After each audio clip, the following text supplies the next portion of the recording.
Hello and welcome. Thank you so much for joining us. And today, my guest is Kyle Alander, or also known as Christian Idealism. Welcome, Kyle. Hello, nice to be here.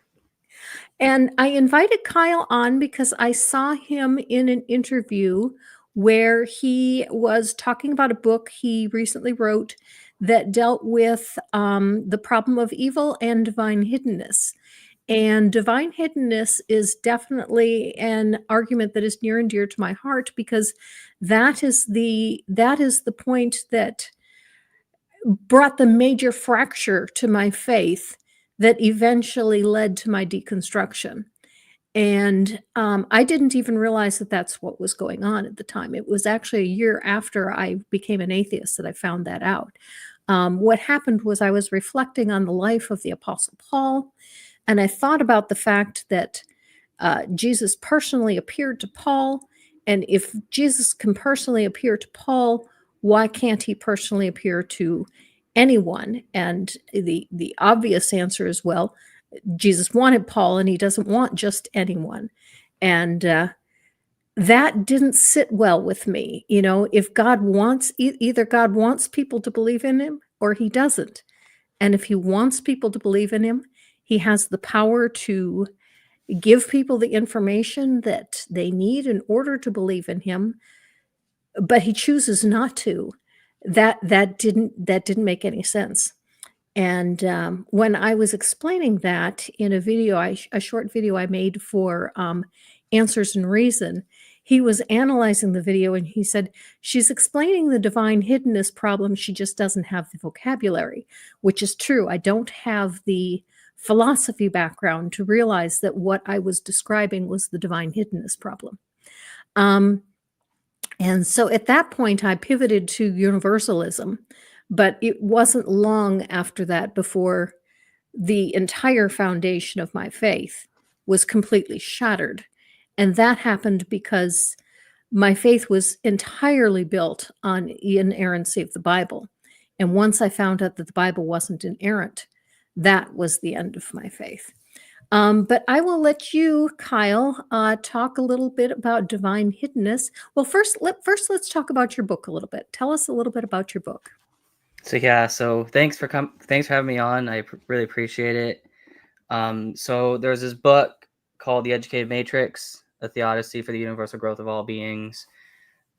This book is the accumulation of years of research I've done on the problem of evil and the problem of divine hiddenness, specifically in relation to how it's discussed in the philosophy of religion literature.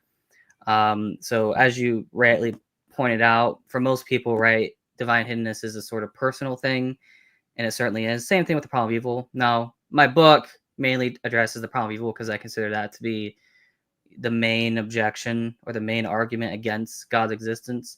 But I do talk a little bit about divine hiddenness as well in the book, as well as a handful of other arguments, because I do think that in order to address all of those arguments, you're going to need some kind of similar framework or explanatory model of them.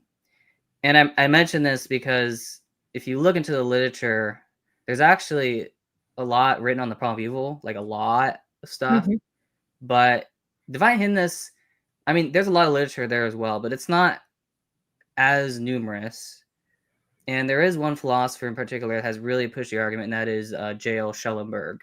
Mhm. He's the main philosopher that has really pushed this argument. There's also other variants of the argument, which I'll explain later, because there's actually not just one divine hiddenness argument. There's actually it's a whole class of arguments. Oh, I wasn't aware Um, of that. so yeah, it's really a class of arguments, and I'll talk about two versions of the argument in particular that I find the strongest. Because there is one version of the divine hiddenness argument that I consider stronger than Schellenberg's version, but it gets to it's I guess it's based on the same underlying issues there, but yeah. So I am well aware of the literature. I am well aware of a lot of theistic responses. There's also a lot of theistic responses I don't buy, frankly. there's a lot of problems. There's back and forth on this within the literature, but yeah, divine hiddenness is, I would say, in my opinion, is the second strongest argument in favor of atheism. It's not the best one, of course. The problem of evil, I consider that to be the best argument, but divine hiddenness is certainly up there in terms of how strong of the argument actually is. So yeah. Do you think that there is a God that wants everyone to believe in it? Well, that's a loaded question. So one of the things about my approach to this topic is a lot of theists will take let's say a Christian approach, or a Bible first approach.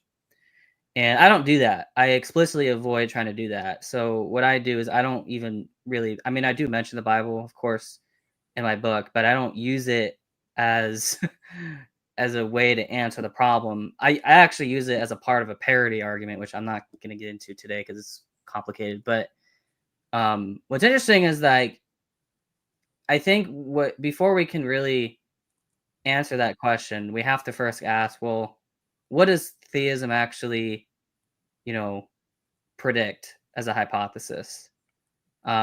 If we say that there's a being that's all good, all knowing, and all loving, right? We're all, powerful. Well, that's a proposition. And the thing about that proposition is it's going to entail certain things about the world. Mhm. Mhm. I think that's more important, is you have to really step back, and be like, hey, what does theism actually predict as a hypothesis? And I think when we answer that question, then it becomes more clear to answer the question of, well, does God want us to believe in him or not? And my basic approach is in the book is I don't even really address divine hiddenness until the second half of the book. The first half of the book is really just going over the methodology and trying to get at, okay, what does theism actually predict? Because I think where the divine hiddenness problem comes from, it's basically stemmed from, I think, a more fundamental problem. That is, I think it stemmed from some kind of axiological or underlying axiological problem. And the reason why is because, okay, if you have theism as the proposition that there is an all-powerful, all-knowing, all-good God, right? Your natural expectation from that is, well, God has to be perfectly morally good. God has to, act in certain ways, right? There's a certain motivation that God might have. And then the expectation from there is, well, because of those characteristics, because of the characteristics of this being that we're talking about, then I would expect God to, want everyone to believe in him, or at least have, very deep relationship with him all the time, right? This is sort of Schellenberg's main point. But the issue, of course, is that's not what we observe. There are people, out there that are what Schellenberg calls non-resistant non-believers. Mhm. Mhm. So it's this mismatch between what theism predicts and then the data that we observe. So that's where the problem mainly comes from at its core. And it's actually, what's interesting is there's actually two different ways or two different layers of the problem. So there's the Schellenberg version of the problem, or Schellenberg layer of the problem, which is, well, we wouldn't expect non-resistant non-belief. But then there's also another layer of the problem that I think a lot of theists haven't even really looked into. And I actually think it's a bigger problem for them. And that is the demographics problem. Um, so what's interesting is that on the demographics problem, even if you can solve the problem of why God would allow for non-resistant non-belief, you're still left with this more fundamental problem, which is, well, what about the distribution of belief itself?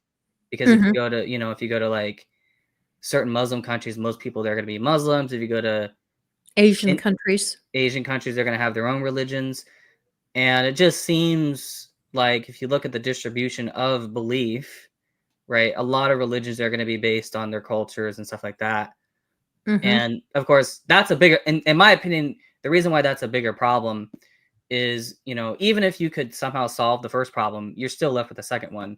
In You'd fact, also be left with a racist God. yeah, and I mean the other thing too is like, there's a recent debate that happened on Caption Christianity on this topic. So Justin Schieber and then Christopher Klaus did a debate on this, and Christopher Klaus, he presented this, I think it was the holiness defense. Now, okay, there's a lot of problems there, but even if that solution worked, right? Even if I were to grant it, right, you're still going to be left with the demographics problem, which I consider to be a bigger problem. So I think, even a lot of atheists don't, really understand the strength of the argument. So I do think it's a really, powerful argument, especially the demographics version of the argument. But yeah, I guess that's just to set the stage. Like, hey, this is a really powerful objection to theism that, atheists should, be using. It's not something you can just, dismiss outright. So Now, yeah. you mentioned earlier that theism proposes, or that there is a God that is basically a triomni God, omniscient, omnipotent, and all loving. And there are some versions of theism that definitely agree with that, but there are also some versions of theism that do not. Um, I can't remember his name offhand. I'm sure somebody in the chat will provide it to me. He's a man that was recently converted to Christianity, and he was on with Alex O'Connor and was supposed to be supporting atheism, but then said he's no longer an atheist, he's now a theist. But the God that he proposes is, thank you, atheism actually got it for me, Philip Goff. Philip Goff, yeah. Yeah. The God that he proposes is not all powerful. That the reason that he gets around the problem of evil is, gosh, he's really sorry about this world, but there's just not anything he can do about it. He's just not that powerful. So I would say that, I recognize what you're saying, and I assume that that is your form of theism, that your God is a triomni God. Yeah, although I'll add some caveat, at least to the benevolence part. But yeah, generally speaking, that's I'm trying to defend an omnitheism rather than a limited theism that Goff wants to present. Okay. Okay.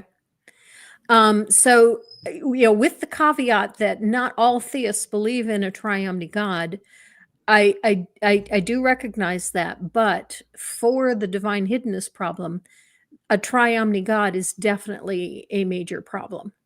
Yes. Yeah, and I mean, of course, I think there are good objections you can draw against limited forms of theism, but it's not going to be the same objections that would be relevant for the divine hiddenness objection. So yeah, I think the divine hiddenness objection is primarily the type of theism that divine hiddenness would, pose a challenge to, if that makes sense. So, if there is this triomni God and he is presented with the problem of 2/3 of the world not believing in who he is, but he has the power to do something, and what's going on then? He's simply choosing not to?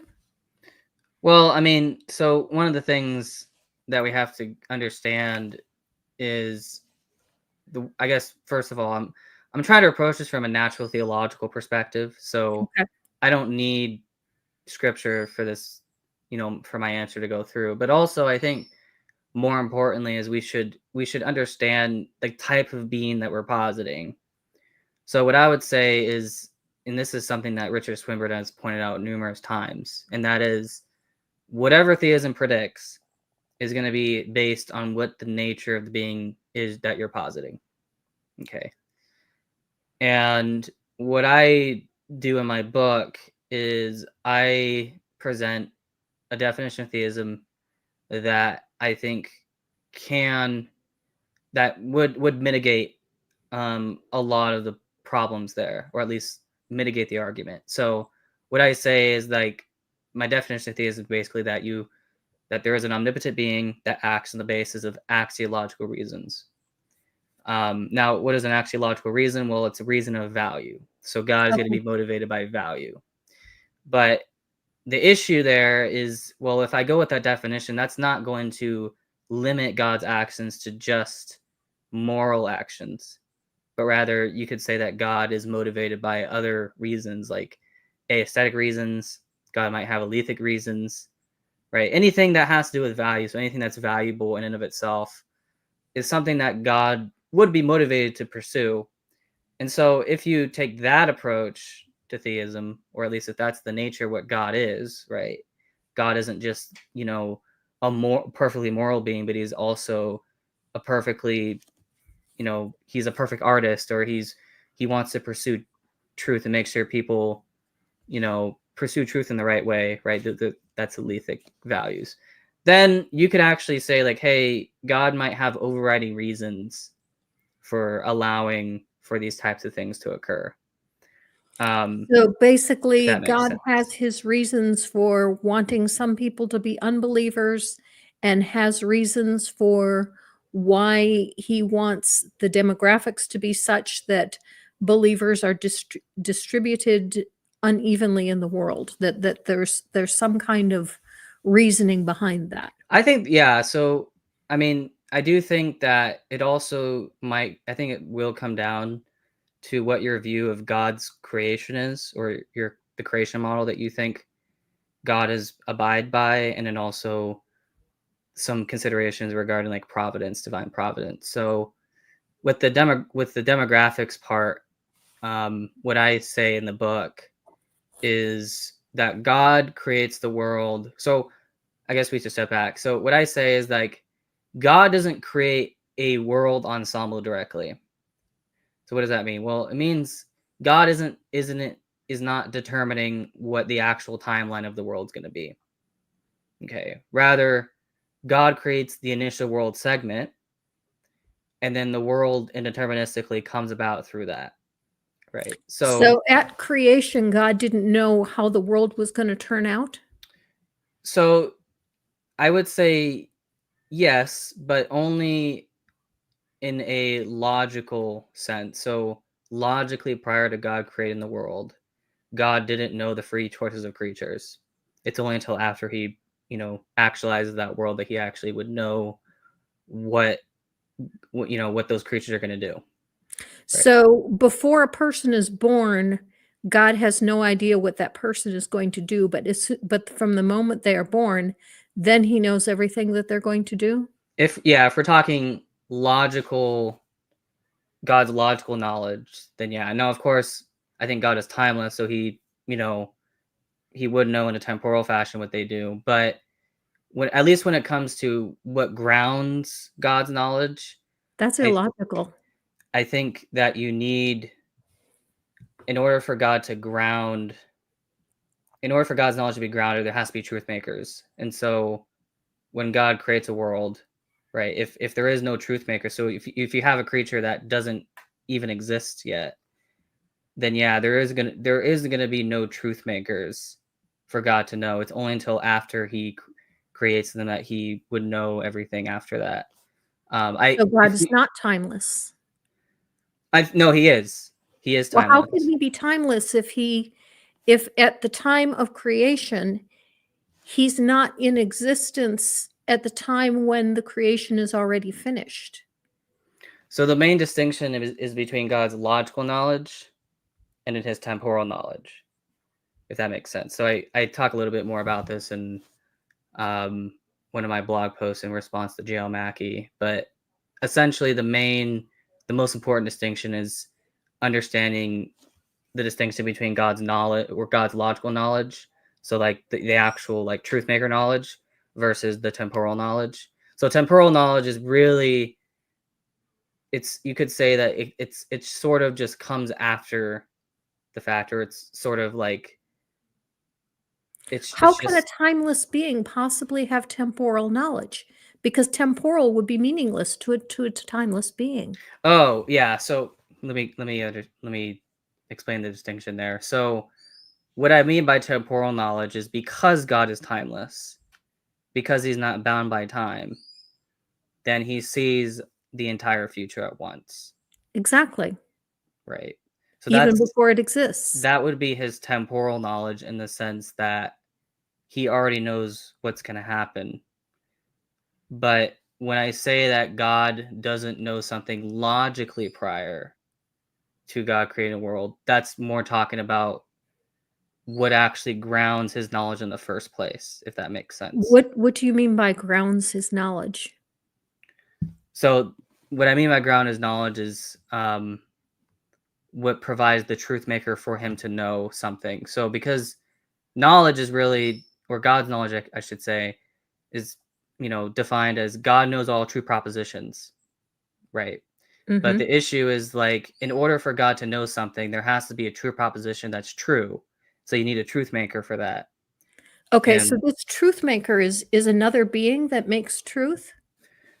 no, that's just a philosophical term for what makes something. So like if I say snow is white, like there's a truth maker that just makes it true, which is the Okay, proposition so the itself. existence of snow makes that true, but if there was Yeah. no such thing as snow, Then then there, yeah. then the proposition "snow is white" would have no meaning. Okay, I got you now. Right. So once we understand that distinction, then what I could say is that yeah, God doesn't know what a free creature is going to do logically prior to creation, but he would know in a temporal way.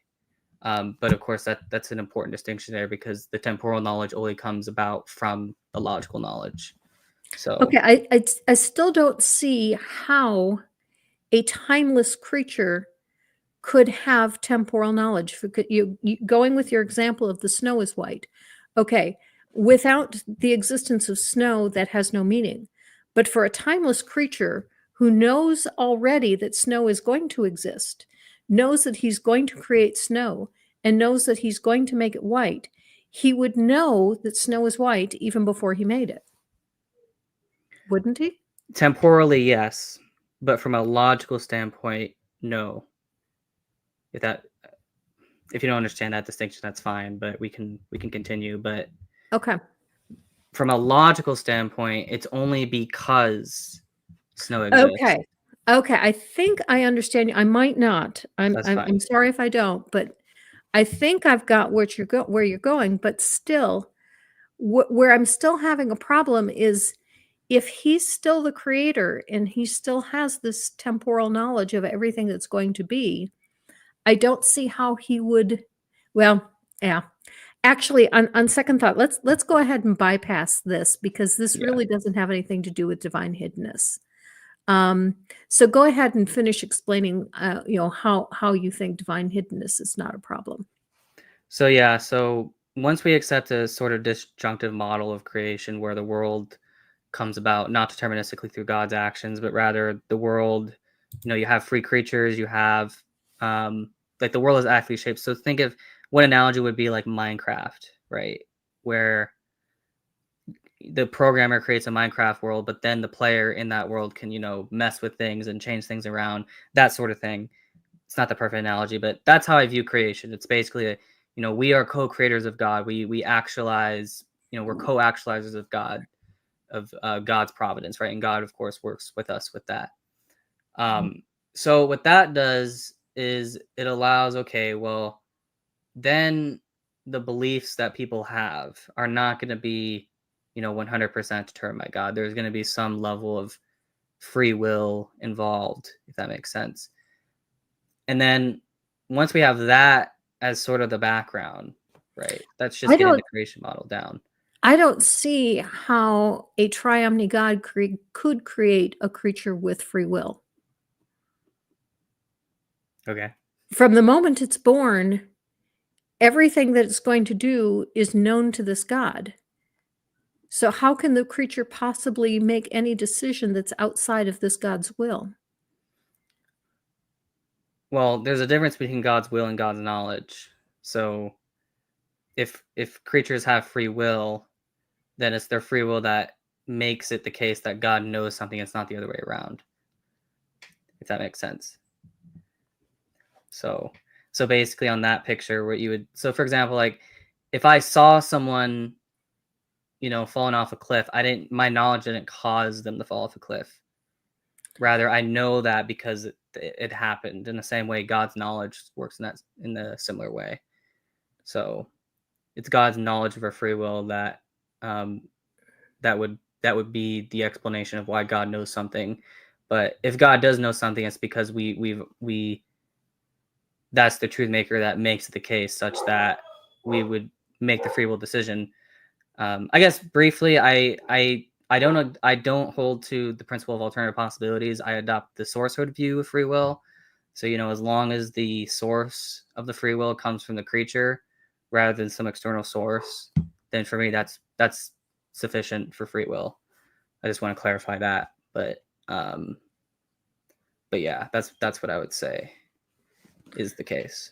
Okay, so when God creates a person, he has no idea what that person is going to do until the person actually exists. But the moment the person exists, now he knows everything that it's going to do. Yes, pretty much. At least from a temporal standpoint, yeah. Because because he actualized that creature to exist, then that creature now has free will, and then so that's gonna be the ground for God's knowledge of those decisions that the creature makes. Okay, John Hunter has a question. Do our souls pre-exist conception? I don't think so. I mean, there actually are some theists that do think that's the case, but Mm-hmm. but yeah. So do you think God creates souls? Yeah, I think he does directly. Okay. So does he create them right before a baby is born? As the baby's going through the birth canal, God pushes a soul into it? Well, there are some theists that do think that. I don't hold to that view. I hold to the conception view. It's right at conception that a soul is sort of inserted. Now, I should also clarify, I'm not a substance dualist, so I'm an idealist, so I take a slightly different metaphysical explanation of how it all works. But yeah, I mean, I do think that God does directly create souls or consciousness or conscious entities, and then make sure that they're integrated with the brain and stuff. So, and of course, there's actually different models of that. It's like there's Mhm. hylomorphism, stuff like that. So, and different philosophers have different understandings of what it looks like exactly. But yeah. So if a fertilized egg then splits and becomes twins or triplets, does the soul split and do the people share a soul? Um, I don't exactly know, although I do think that at least neuroscience seems to suggest that our brains have a sort of half and half. It's like there's two people in our heads that are cooperating. They've actually done studies on this. So if you take that same understanding of just general neuroscience and split brain patients, then yeah, sure, the soul. But of course, I think the soul. I'm not sure if the soul is completely indestructible in that kind of way. I think it is very mutable in that sense. So yeah, that's what I would say might be the case, but I don't exactly know. I don't have a strict view on how all that works, but So God has no control over who's going to believe and who's not going to believe? not directly. So now I can get a little bit more into the caveats of my answer to the problem of dividedness. So what I say is that because God is motivated by axiological reasons, then there's going to be three kinds of reasons, or three kinds of reasons that God might have. There might be moral reasons, aesthetic reasons, and alethic reasons. Now, I actually think when it comes to divine hiddenness, the third category, alethic reasons, is going to be the most helpful in solving this problem. And the reason why is because there are a lot of so what I say in the book is that there's something called the dark night of the soul, and what that experience is like. And there's a lot of saints I've talked about this, but basically it's the felt absence of God, like at least in a very intense way. So I think we have to draw a distinction between divine hiddenness itself versus the unbelief. Okay, so what's the distinction there? Well, divine hiddenness is just feeling like God's not there, right? This sort of lack of divine intimacy or something. But unbelief is when you go a step further than that, say, actually, I don't believe that God exists, or at least I'm agnostic, right? Depending on whether you're an atheist or agnostic. So I'll answer that question, by the way. Okay. So what's interesting is if you take, once we understand that there is a distinction between divine hiddenness itself versus the unbelief, what Schellenberg wants to say is actually any high level goods that you get from divine hiddenness, you can just get without the unbelief, right? And I actually do agree with him that that's the case most of the time. But what I say when it comes to the unbelief part is unbelief is the result of not taking the spiritual opportunities that divine hiddenness can bring, like dark night of the soul, or now of course that's just one of the reasons that I have other reasons that That makes no over. sense. How does divine hiddenness bring opportunities to believe? If you can't see something, how is that an No, opportunity to not believe an it? opportunity to believe, but rather an opportunity for spiritual growth. And what I say explicitly is that God just How can you grow I'm through a lack reverberating. of knowledge? If you What do you don't mean? know well, okay, you said divine hiddenness brings these opportunities for growth in spiritual knowledge. How can a lack of knowledge be an opportunity to grow in knowledge of something you have no knowledge of? Well, what I'm talking about more specifically is Dark Night of the Soul, which is it's a kind of divine hiddenness that you see in that you might see in certain saints' writings that typically happens when, so for example, you might have a very, let's say, devout Christian or Catholic or whatever, but then they reach a point where they keep praying, nothing's happening, right? At that point, then you go through what's called the dark night of the soul, and it's a very intense experience where you just feel like God just isn't there. Like you literally lose. In some cases, I've actually had priests tell me yeah, I lost belief in God.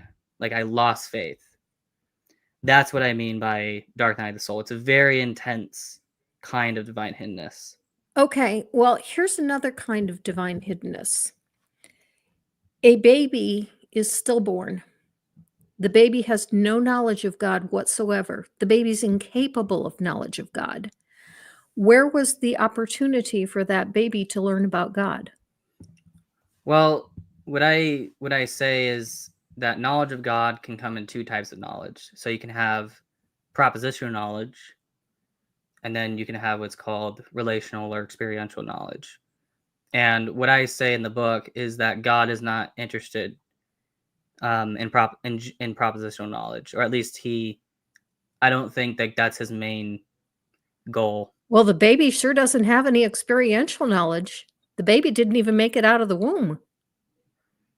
Well, I mean, we don't really know that, but I mean, What do you mean you don't know that? besides that, I mean, I would agree. Like God, I mean, obviously, a baby doesn't have propositional knowledge of God because he doesn't even have he doesn't understand a language that you could even use. Right. To... And there certainly isn't any God inside my womb. Say, "Hi, baby, how are you?"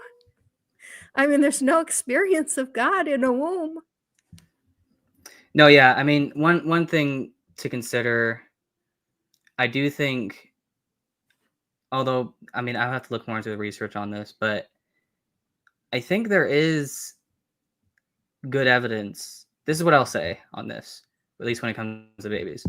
There is good evidence that babies do have a sense of a higher power. Now, I don't think they're going to have, I think their concept of God is certainly not going to be the same as what analytic philosophers talk about, or even what I'm talking about, right? They don't have that kind of language, understand the comprehensiveness of it all. But I do think babies, generally speaking, are born theistic-like.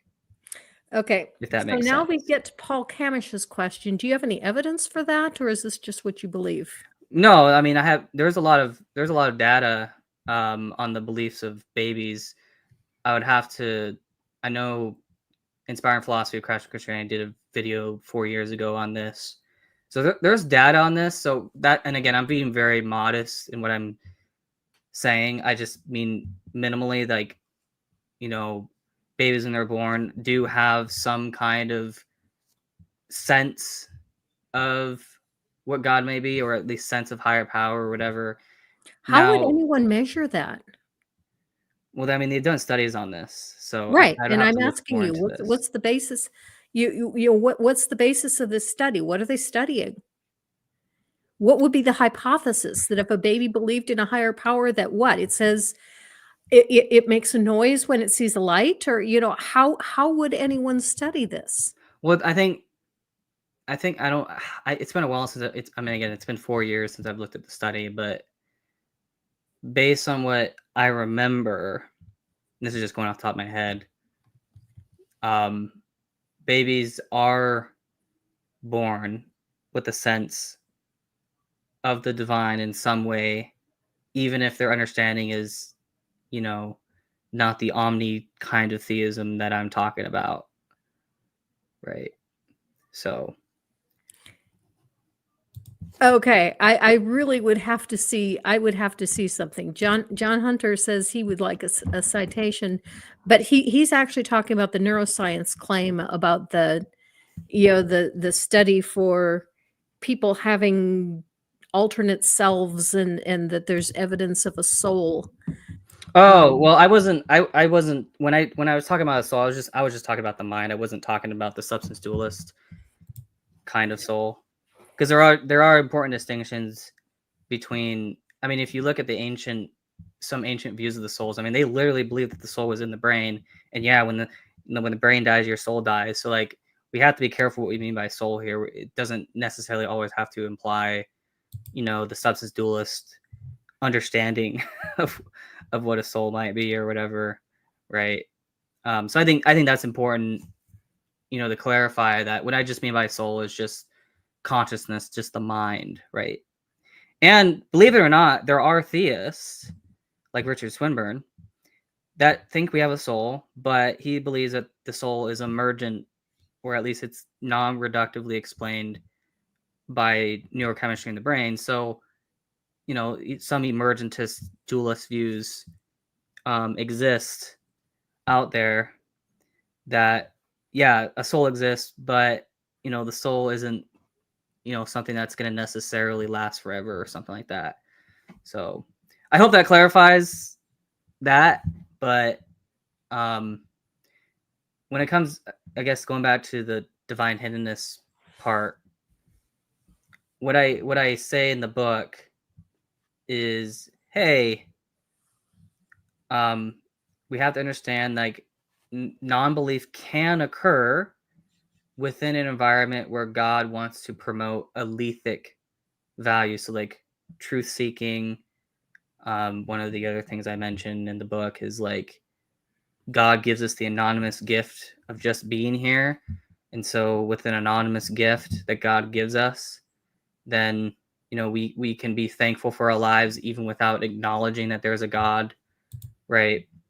So I do think there are lethic reasons that God has for at least allowing for divine hiddenness, which then, opens the door to non-belief, if that makes sense. okay, what about the person who earnestly wants to know God, cries out to God, and gets no response? Why is God hidden from them? Right. I mean, one of the things is, I think one of the important caveats of that is God doing anything wrong Oh, I think the by, better question is God doing anything, period? well, here's the thing with theistic, how the theistic hypothesis works. If you want evidence against God's existence, you're going to have to show that there is a negative experience that a creature has such that they could never potentially become a saint from it, or grow from it, or learn in some way from it. And Why do you think that that would need to be the case? well, so the reason why I think that's the case is one of the important conditions that I think is important when we put on God is God. In order for God to allow any kind of negative experience, whether it's evil or divine hiddenness, God has to be constrained by what's called the defeat condition. And that is that God can only allow for evils that have the potential to be integrated into a larger whole, so that people could retroactively consent to their life in general. And that's an important constraint, because what that allows you to do is, not only does it allow for theism to, be more narrow in what it can predict, but also, you want to make sure that God just, can't just do whatever the hell he wants without any kind of moral repercussions. So I think given God's context, I think there has to be some kind of moral constraints, or at least some kind of reason, right? Some kind of like rational or axiological reasons that sort of constrain what God does. And I mean, you could just say like, hey, that's just a consequence of the hypothesis, right? If we're going to posit this being that acts on the basis of axiological reasons, okay, well, now we have to specify, okay, what are the limiting principles that make that the case? Well, And actually, I have a different question first, and that is, did these axiological reasons exist before creation? so I do think structurally, yes. As far as these reasons, I think, well, I mean, what do you mean by they Well, exist? okay. I really should have asked, did these axiological reasons exist before God? Because Oh, if God no. is constrained by these reasons, did they come into existence simultaneously with God? No. These aren't, so these reasons, they don't have to be understood in a realist sense. So I just mean like God's motivations, if that makes sense. Like people can have motivations. Yeah, I realize that. Yeah. But what I'm saying is, you're saying that, logic constrains God. Okay, I get that. God cannot make a rock so big he cannot lift it, because of that's a contradiction of logic. Yeah. But did God create the laws of logic, or but the laws of logic act upon him and limit him? It seems to me then that the laws of logic are more powerful than God. No, because I mean, I guess we could take both senses. So like laws of logic and then axiological reasons, address those both. So what I would say is that God, because of the kind of being he is, because given the nature that he has, he's just always going to act within those constraints, if that makes sense. Just like, a particle is always going to act within a certain way, right? It's not because It's not because of something acting on it, it's just yeah, part of nature. it's not because of like the laws of Okay, nature okay. that physical objects act a certain way. No, that's just given the nature of physical objects, like they're just going to act in a certain way. So the same thing with Mhm. God. Like I think that whatever constrains God is going to be determined by his nature, just like what constrains humans is going to be constrained by our nature. It's not because of some extra laws that are imposed on the outside.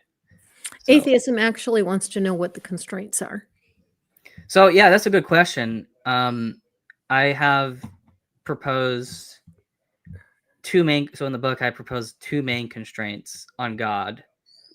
So the first one, of course, is the defeat principle, which I explained earlier. Mhm. And then the second principle is the ultimate goodness principle, where God can only actualize a state of affairs if that state of affairs is good on the whole, like given the entire timeline of the state of affairs.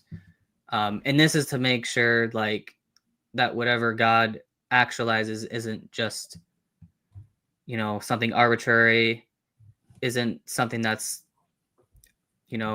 disvaluable or axiologically negative, right?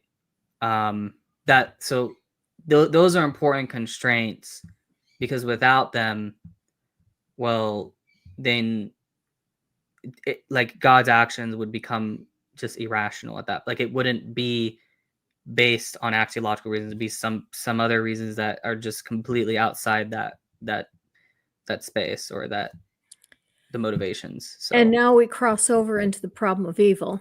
yeah. So what is the axiological reasoning for unnecessary suffering? So what I say, I guess, in the book is that God creates an environment by which we can exemplify virtues.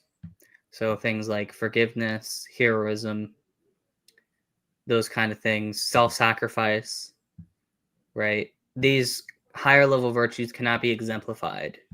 It is logically impossible for these virtues to be highly exemplified without some kind of evils. Now, of course, there's the bigger question, the more important question, which is, well, what about, do you really need the amount of evils that we observe in order to get Yes. those things? Yes. I think that's a more important question, because it's like, well, okay.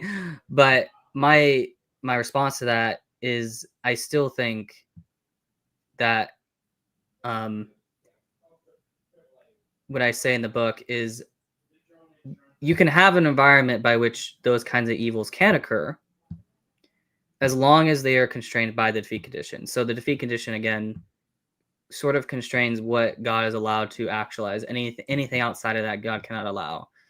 And so, for example, like if we take the class of Holocaust evils, we already have some examples of people that have overcome at least those kinds of evils, and so then the probability that other people can overcome those kind of evils, at least given their total existence, goes up. Now, of course, caveat with that, you need an afterlife for that kind of theodicy to go through.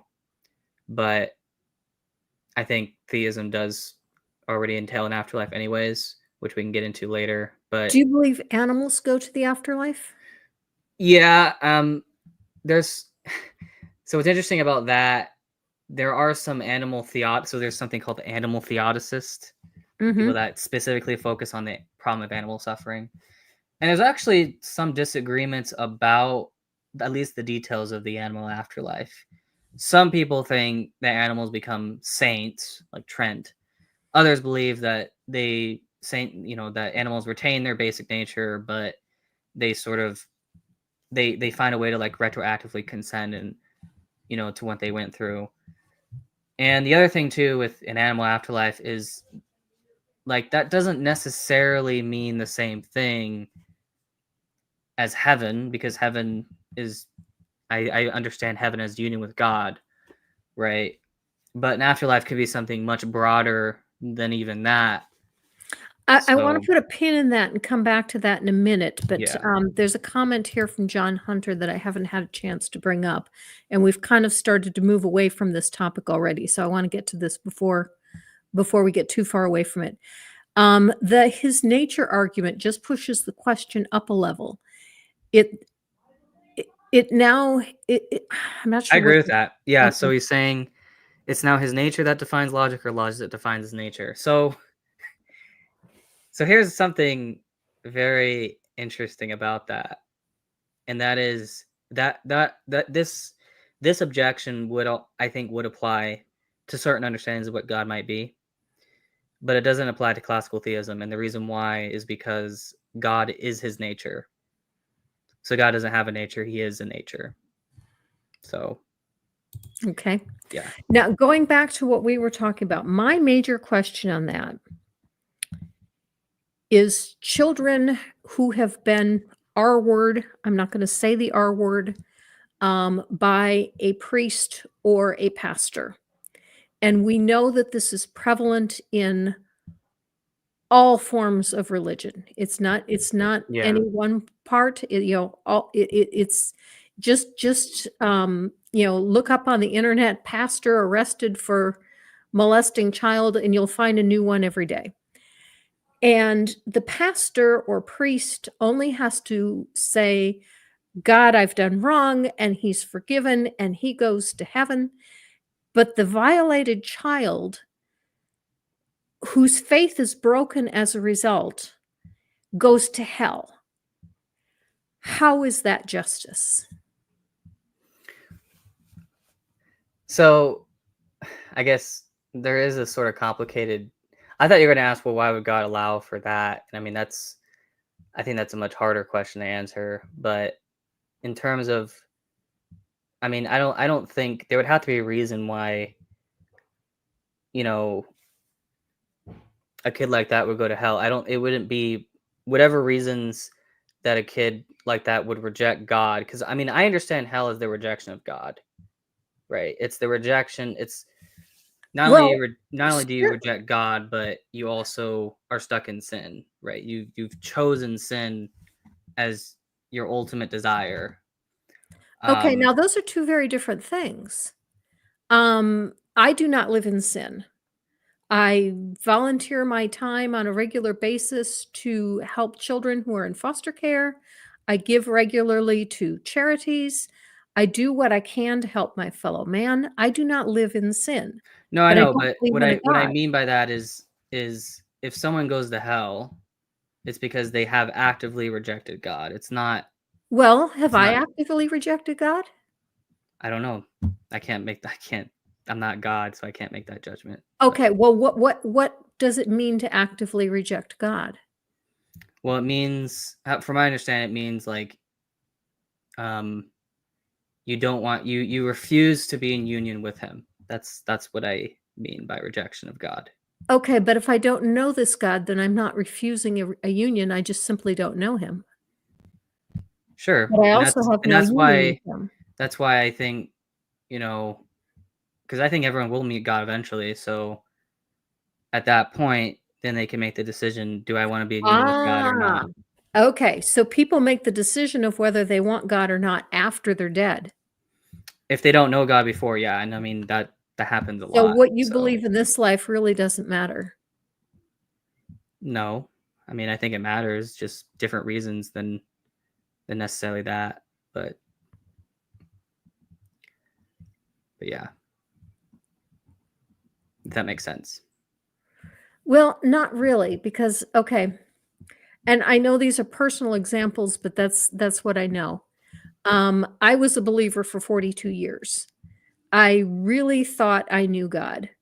I mean, I prayed, I did, I read my Bible, I went to church, I went on mission trips, the whole 9 yards. I was in choir, I taught vacation Bible school, I was church librarian. I did everything that a woman can do, which means I could not pastor and I could not teach in adult Sunday school because in the Protestant church, women aren't allowed to teach men. Um, and I believed it, completely. And yet, when it was shown to me that what I believed was completely illogical, I prayed and asked for an answer, and I got nothing. And when I got nothing, then it was shown to me that the foundation of my faith was built on a lie. That, as I told you, it was unbiblical inerrancy, and the Bible is not inerrant. And that was the end of my faith. And I don't hear any God coming and saying, "Oh, I was just kidding. I've been here all along." I don't see any God trying to reach out to me. So the only conclusion I can have is that if there is a God, he simply doesn't care what I believe. Yeah, I mean, but I do think that there is some truth in what you're saying, and like God doesn't necessarily, at least if he does care about what you propositionally believe, it's not like on his priority list. If that makes sense. Okay. Well, So, that sounds to me like he doesn't care. If it's not a priority, it's not something you care about. but I think more importantly is I think what matters to God is not what you propositionally believe, but rather what where your heart's at. And I do think there are going to be individuals that, for whatever reason, they just didn't accept propositionally that God existed, but they still had the heart such that, if they knew, or at least if they were given the right, had the right knowledge and circumstances, then they would have accepted him, right? So I think, it's very, especially given my understanding of how creation works, like everyone has different experiences. Everybody's going to have different, epistemic, vantage points by which they look at the data. And there's going to be people that they're just not going to agree on what the data says, right? On these matters. And that's fine.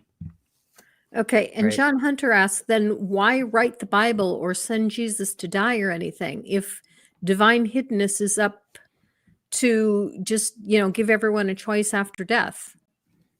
So, I mean, so one of the reasons is, as a Catholic, I think the Bible is I think it has a liturgical purpose, if that makes sense. So it's not necessarily like to be taken literally, but I do think it has an important role to play, at least in the history of salvation. And then as far as, why Jesus had to come down, as a Christian, I could give a, so like my response is a sort of Eastern Catholic view. So I think Did that you say Eastern?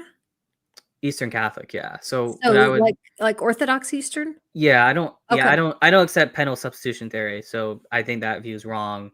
But Okay. I do think that, like, in order for God to unite himself to humanity, he had to come down as a man and start his own church, that sort of thing. And then as far as the crucifixion goes, there's a complicated theory there, which I won't get into, but yeah, I think in order for us to actually be in union with God in the first place, I do think God has to become incarnate. And the reason why is because I think God's nature is different than human nature. And so God had to merge the two together in order to make it possible for us to be in union with God. So that's the reason why I think God had to become a man and, start his own church and stuff like that. But that's the short answer for my response to the question. So I think there's a very important reason that God, had for doing all those things that makes it possible for us to be in union with God. But I don't think the main reason for us to be on this planet is just for that. I think there's also, educative reasons that God has for allowing us to live in a world that we live in. So, Okay. yeah. Now, could people who lived before Jesus was born have union with God? Yes, because the reason why I say that is because the moment that the incarnation happened, it was a timeless event, so it affected every human being that has ever lived. It's, it affected them. In fact, in the tradition, Jesus, um, during his 3 days 3 days dead, he actually goes into the underworld and he gets the souls that existed prior to Christ. So there is that to take into account. But yeah. Bright Argyle has a comment that I definitely relate to, which is I don't think it's possible to know a God that refuses to communicate with you. It's just a one sided conversation. It might as well be with a conversation with an invisible friend.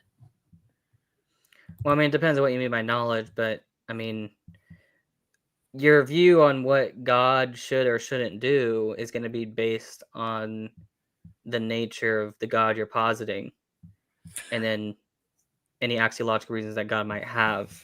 No, it's not dependent on that. It's dependent on the nature of what is a relationship.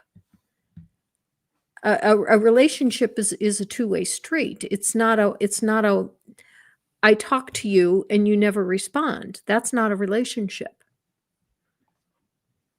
Well, it depends, but I do think that our relationship with God is certainly not the same kind of relationship that that humans might have. with each other. So Okay. Well, we are out of time, and I thank you very much, Kyle. You've been a great sport, and you've done a good job of answering the questions that have come in. I do want to make an announcement with regards to next week's stream. I do not have a guest for next week, so next week is going to be a hangout time. I will post a link in the chat, so anyone who wants to can just come and join, and we will just have a hangout time for friends. And once again, Kyle's book is called The Educated Matrix. Okay. Universal Growth for All Beings. Okay, very good. Thank you so much for Kyle for coming and joining us. Thank you. All right. Live your life.